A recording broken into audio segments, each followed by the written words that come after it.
adding EQ to IQ. I'm Tonya Hall for ZDNet and Tech Republic, and joining me is Danielle Krettek. She is the founder of Google's Empathy Lab. Welcome, Danielle. Hi. So what is Google's Empathy Lab, and what's the story behind how you started it? So Google's Empathy Lab, or what we basically do, is we look after, one way of thinking about technology is you think about all of the kind of cognitive and functional things that technology can do normally. What need can it meet? What thing can it do? What special, fancy, new, advanced, kind of technology is going to show up and do something interesting for you? And what we try to do is really look after the emotional aspect of the experience. It's really easy when you're kind of focused on the cognitive and functional to forget the emotional layer of experience. So the Empathy Lab is looking after that, particularly when you think about the kind of paradigm of machine learning and really what's happening with the space of AI right now. That is a social and emotional space for us. That is a space that is about interaction in a very different way than it kind of has been before.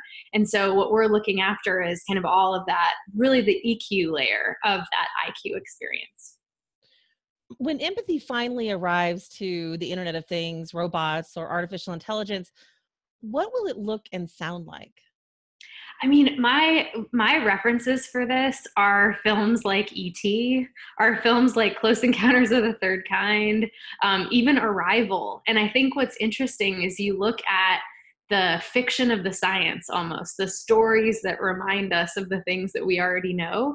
And we have these deep neurobiological and kind of aesthetic languages that are wired inside of us from birth. When we think about like the color tones by which we know that the day, that the sun is rising or the sun is setting, the things that let us know that it's kind of night outside, the things that we know how to read with other people, the tones and things like that. You look at Close Encounters of the Third Kind, and it's actually a film where when Spielberg talks about that film, he says that, of course we knew that the aliens would speak math because that's how they got here.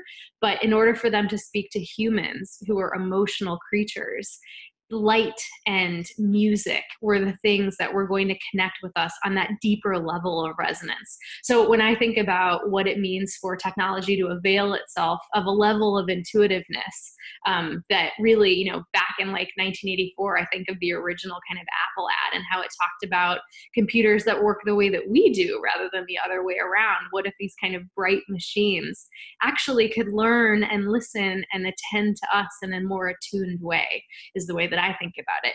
And so for me, my thought would be that it would blend into our environment in a far more harmonious way. I don't think robots will necessarily need to be in human form. I think there's stuff that's far more nuanced, far more subtle, far more simple that feels really responsive to us. Like you think of like a plant growing towards the light. So what I really look for are those deeper languages that are inside of us that aren't necessarily human shaped, but are deeply human informed. Tell us about the Harvard study that proved a machine needed to show vulnerability in order for a human interacting with it to show vulnerability. Talk about that. Yeah, so that study by Youngmi Moon was one of the pivotal things that really switched me onto this whole space, because I think what's interesting is you can think about all these ways that kind of we connect, that we feel like really kind of in I guess in relation with something. I was going to look for a fancier word, but that is what it is. You got to use a fancy word with a Harvard study. But anyway, things that we feel relationally connected to, that we bond to, attune to, et cetera. I really kind of thought like that would make sense developmentally for humans. And as I was developing these frameworks to understand what does that pattern of connection look like, how do we design more intuitive interfaces, and how do we, for that matter, design machine learning models that are going to arc with that so that they feel like they follow a more natural alignment or grain with us. And in that, as I was kind of doing that development work, I found this study. And what was so promising to me about it was that you can't dismiss the fact that that happens just between humans. The fact that in this study, basically what happened was they had people come into a lab, and the question that the computer asked you after a few simple questions was, what's the thing that you're most guilty of, ashamed of? And the first time when it was one-way vulnerability, people were like, they did one of two things. They either lied and said like, well, I don't have any of those, or they said, this is ridiculous, I'm not going to do this. And so they would end the study. And then what they found when they went back and basically made it two-way vulnerability was they had the computer say, I'm a terminal, there's no one behind me writing this, it's just a script, kind of like in Bash or something. And before we start, I just want you to know that from time to time, I crash for the most reasons that are totally unknown to you at the most inopportune times. Now tell me something that you are guilty of, ashamed of. And people are like, bah! They just went there. And I think what's interesting there is the connection aspect of our species, the mutual vulnerability, the idea that, the biggest thing, kind of the deepest human need is to feel like you are seen and heard and valued. And beyond that, it's to feel like you are growing, that there's a sense of progress. Those are the things that really define kind of the human experience. And so when we start to feel a blush of that, even in that subtle way with a machine, we can't help but go there because it's literally how we're wired for connection. So I think it's just amazing that that shows up. And I think what's interesting there is the lesson from that isn't to say, how do we make machines like people? It's actually, how do we make machines that connect people to the most human parts of themselves, like that did? How do we build that? I mean, at the science and technology level, how do we teach an algorithm to express empathy? How do you compile the data set? So I think the interesting way of looking at that, and I can't speak to, specifics, but what I can say is for the models that I'm currently working with, what's interesting is even just choosing, like Einstein said that if he had an hour to solve a question, or solve a problem, he'd spend 55 minutes figuring out the right question to ask and 5 minutes solving or answering that question. And I look at where we are kind of in the space of AI and just machine intelligence in general right now. Really, with that point of view, I try to look at the topics that we're exploring and the things that the models are learning about.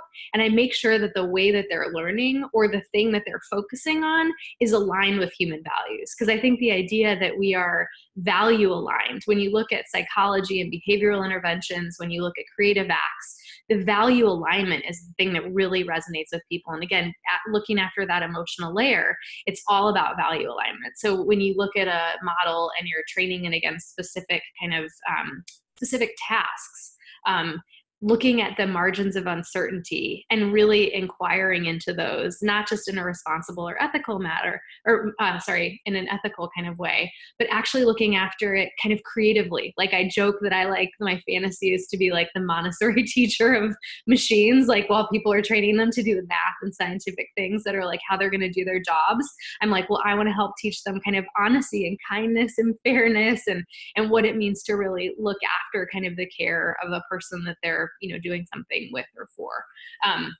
And so in doing that, what I find is if the people in the room, so I think there are two pieces to answer your question. One is kind of what I was just saying, which is what do you focus on? Make sure you're focusing on the right thing. Make sure it's value aligned. The second piece is actually what ends up in the algorithms and in the models is everything that's inside the human. So I'm a really big fan of when I'm in a room with people and we're working on a problem, stating all of the uncomfortable stuff right away and just getting it out in the open so it's on the table. Because if the human conversation or the people that are creatively collaborating together in that room are able to be honest, if they feel comfortable, if they trust each other, if they feel like their whole self is welcome, they don't have to be perfect, they don't have to be this thing, they don't have to be that thing, but they can just be themselves, then you create an environment where all of the diversity of perspective and experience can show up.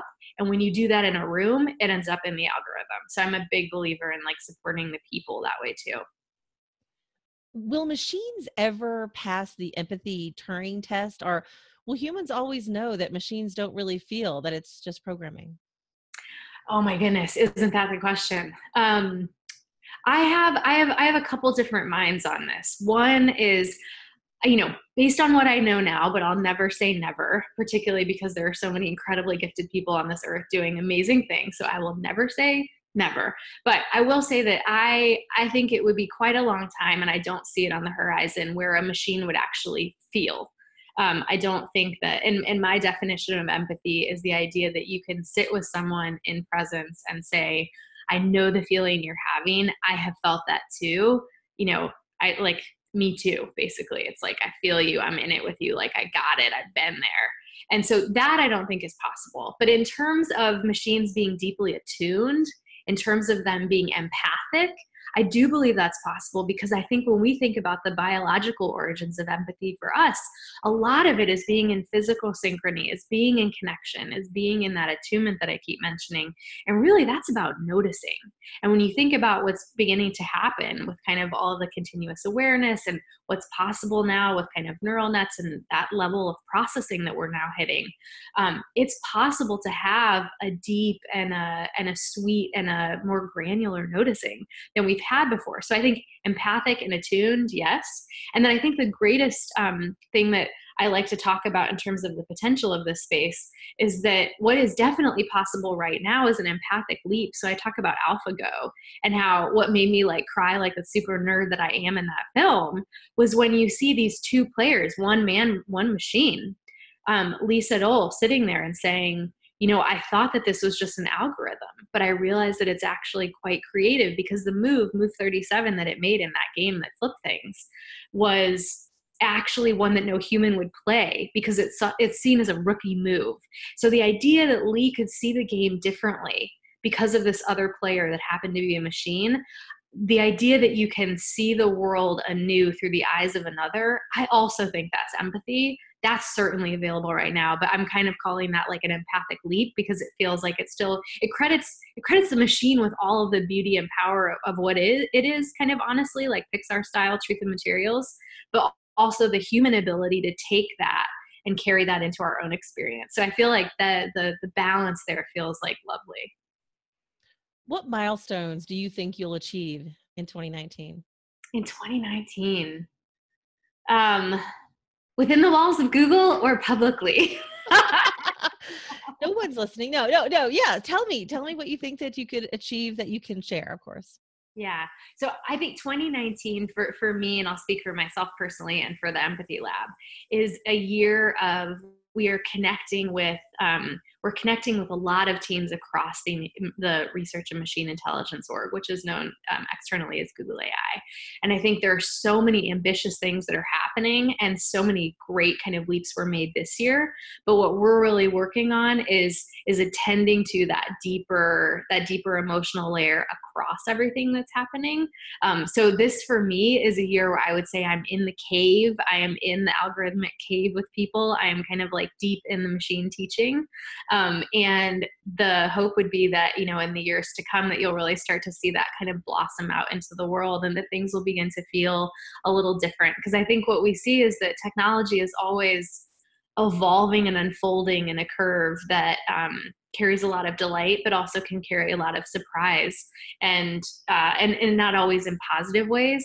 And my hope is that, like, much like you can leave, if you're a potter, you can leave a fingerprint in the pot. My hope is that you will start to feel what it means for me to be looking after the emotional resonance on this side. My hope is that you feel it out there too, because that's the whole point. That's like my empathic leap, is like the creative connection between what's happening here and culturally what we're doing with the lab, and how we want that to show up out in the world. So it feels like a far more, not just intuitive, so the machine or like the technology or the phone or the whatever app does its job, but really so that you feel like you're more supported. You feel like there's a little bit more like kind of lightness or being, or that you have a little bit more net below you. I know what that feels like in my life. And that's kind of my wish, is that even if it shows up in the lightest way, that's what starts to really shine through for people. Danielle Krettek, founder and principal at Google Empathy Company, Empathy Lab. If somebody wants to connect with you, how can they do that? Empathy@google.com. Please email me.